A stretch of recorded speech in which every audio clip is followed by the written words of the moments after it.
Something else. I will share with publicly, aka not just for members. Members, you know what I'm about to say, but I'll say publicly. It's fine, just so like it's out of here. I mean, I did talk about it during my first GTA RP stream, like a few months ago. Chat, I was gone because I had surgery. That's it.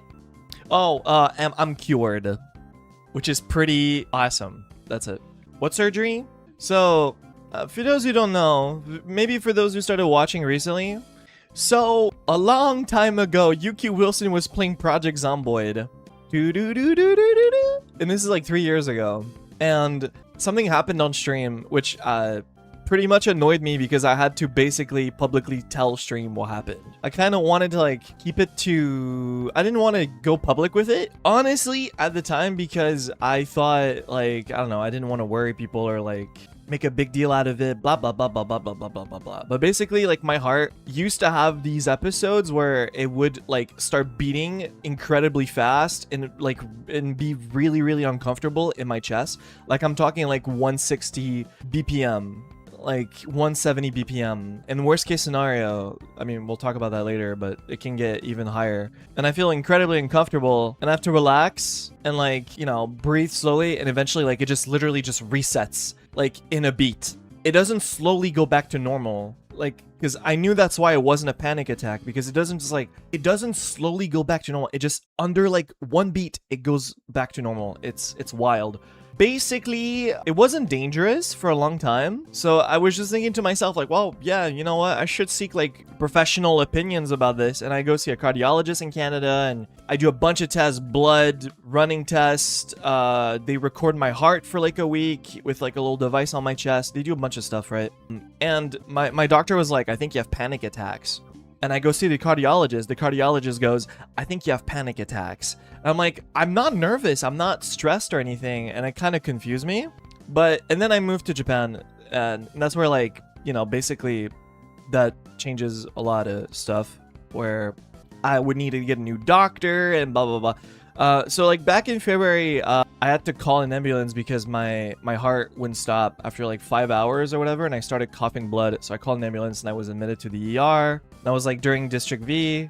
I was very annoyed at the time, and you know, the good thing that came out of it, of course, is like I had a doctor that you know did all the tests imaginable on me to determine what I had, and he was like, "You are arrhythmic." And I think that it's a specific type of arrhythmia that you have that causes these things to happen, these episodes to occur.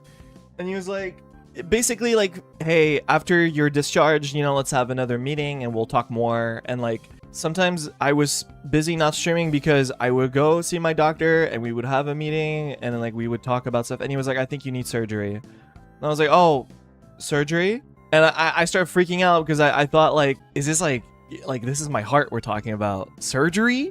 And then, don't worry, I didn't have open heart surgery or anything. I don't want people to freak out when I say I had surgery. It's not open heart surgery. That's like really dangerous or whatever. I'll tell you what I had, but it's not open heart surgery. Don't worry about it.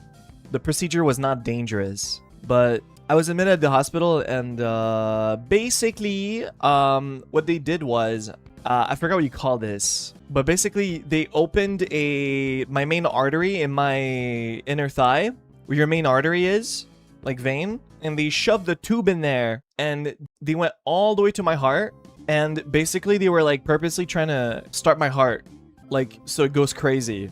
Yeah, catheter ablation or whatever. Yeah. And it's basically to diagnose like what is causing this. And from what I understand, I don't know what they're called, FYI. But you know, like, chat, you have like electric currents in your body, right? That transfer electricity or whatever. This is like a really child version of describing this. But like, from what I understand, like, you know, I don't know what they're called, but you have like electrical currents in your body. And I have a faulty one near my heart that is like leaking. It's leaking like a pipe. And it's shocking my heart. That's what I understand. And what they did is like they just burnt it. They burnt that specific part so it stops leaking. It's like patching like a leaky pipe. And then I'm cured, guys. That's it. Doc told me you're cured. It's not guaranteed. It wasn't guaranteed. There was a chance that I would not be cured, is what they told me. It's like house? Yeah. Yeah, chat. It's like a house episode. That's right. But yeah, I'm cured. And that's it. Now I skipped a bunch of like unnecessary details, but hey, become a member today. Become a member today. I talked a lot more. Yes, I'm paywalling my hospital story. I'm kidding. It's because there's a lot of really private information there. But yeah, I skipped a bunch of like low-key gross details, but yeah. Also, I've been feeling like a little bit different lately, like since the operation or whatever. How so? I don't know. I feel different.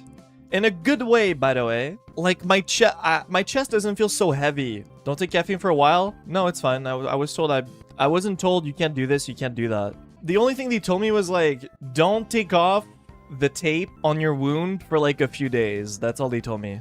System update? Kinda, yeah. I legit like, how do I describe it? My heart is not beating any less fast. It's still beating like, on rest chat, my heart beats 90, which is not the greatest, but it's not terrible. I think the average is like 70. My heart just beats naturally fast. It's just how it is. There's nothing I can do about it. Maybe if I was like more physically active, I'm sure it can like decrease. Like I'm a streamer, man. I work at home all the time. But it's not, the problem was never that it beats fast. It's just like it would beat hard that like all the time in my chest, my heart. And ever since the surgery, it's like beating a lot slower. Not slower, a lot less hard. Sorry. It doesn't like, the presence is a lot less felt. Does that make sense? I feel better. I feel like it really feels like a weight off my shoulders. I've been feeling that way for like, or I just feel healthier. I feel better than I have like in the past like couple years. And I sleep so much better too. Like I feel like I wake up in the morning like okay, just so you know, I went to sleep at like 1 a.m. yesterday, just so you know, okay? FYI. So it's not like that I sleep more, because I thought it was like because I would sleep more, but it's not. I still go to bed at like 1 a.m. and I wake up at like 8 a.m. and I don't feel like completely drained of energy. And I don't feel like the greatest, but I feel like it's a lot better than before. Like yeah, I don't know. I just feel better all around. That's what I'm trying to say. And that's it. That's my health update. I feel great, and I hope it stays that way forever. By the way, shout out to Google Translate for carrying me through my hospital stay. Most of the time, most of my conversation with nurses was Google Translate. Shout out. Shout out. My operation doctor though, he spoke great English. Oh, but okay. One last thing. Okay, I'm sorry. I'm gonna go a little bit deeper in like details. Oh my fucking god, they don't put you to sleep here, guys. I'm just saying, if you guys are afraid of like being awake during a procedure and you can have the surgery somewhere else, maybe do that, because I was awake during the whole procedure. That's so scary. Now you might be wondering why. From what I understand, from what I, in quote, understand, I want that to be very, very clear. I'm not stating facts here. I'm stating what I understand. I could be wrong with what I'm about to say. Japan is very strict on drugs. So they really don't want people to be like addicted to substances. So they really limit the amount that they give to people. So for my surgery, I was like really, really sleepy, but I was like not asleep. In NA, they don't care, man. They just they give you everything. NA, they don't care, man. Just go to bed, bro. But you know what? I would rather go to bed. Bro, it was painful, chat. It was pretty painful. Imagine someone like shoving a tube from your thigh to your heart and you feel it. Well, I didn't really feel it in my body, but I felt it like in my thigh. My dad's a surgeon. He gets worried sick that the person will sleep and just not wake up. There's no real guarantee. You're like a coma? I mean, I don't think comas would happen for a catheter ablation or whatever it's called. I still forget what it's called. But yeah, there's a risk sometimes. Brother, I'm taking it. No offense to Yuki Wilson, but I'm taking it, bro. I'm sorry. The pain that I experienced was pretty freaking wild. I'm taking that chance. Like I'm talking like actually groaning on the operation table. Bro, this is the most nerd emoji fucking thing I'll ever say, but it was like fucking Anakin at the end of Revenge of the, or Revenge of the Sith or whatever the fuck it's called. Fuck, I'm LARPing Star Wars, but it's like when he's fucking turned into Darth Vader, bro, and he's like fucking. I felt like that shit. I actually felt like that. Real. Like actually so painful. And the doc was like, "We'll give you more painkillers." Oh wow.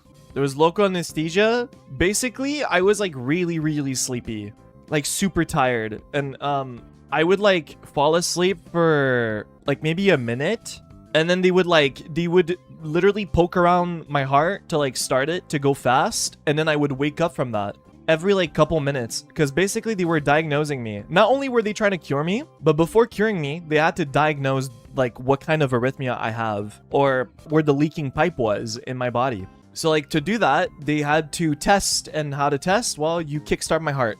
Great song. It's like literally I would just pass out, wake up, my heart pounding fast, be really, really, really uncomfortable for like maybe 3 minutes, and then they would like reset it, and I'd be like, I feel good, and I would go back to bed, and then literally 2 minutes again, wake up, same thing over and over and over and over and over and over and over again, while there's a guy like holding the tube like on my leg, and whenever his hand is moving, I feel it. But yeah, for so long, yeah, it was like 3 hours long. It was supposed to be like 1 hour. It ended up being like 3 hours because they had a hard time finding mine. Yeah, they almost didn't get it, but they got it. You're good now? I'm fine. They gave me so much painkillers, and like I know they probably gave me, I mean, they didn't think it would last 3 hours, so they gave me more than like they thought they would give me. So like after the operation, I was really nauseous. Like I'm talking like really, really, really sick. I think I almost puked on the operation table. Like actually, there was a point where I was trying to tell the nurses like I'm about to puke. I was like, like I really thought I was gonna puke on the table. I was so close. I remember I was close. But yeah, that's about it. And now I'm like recovering my leg.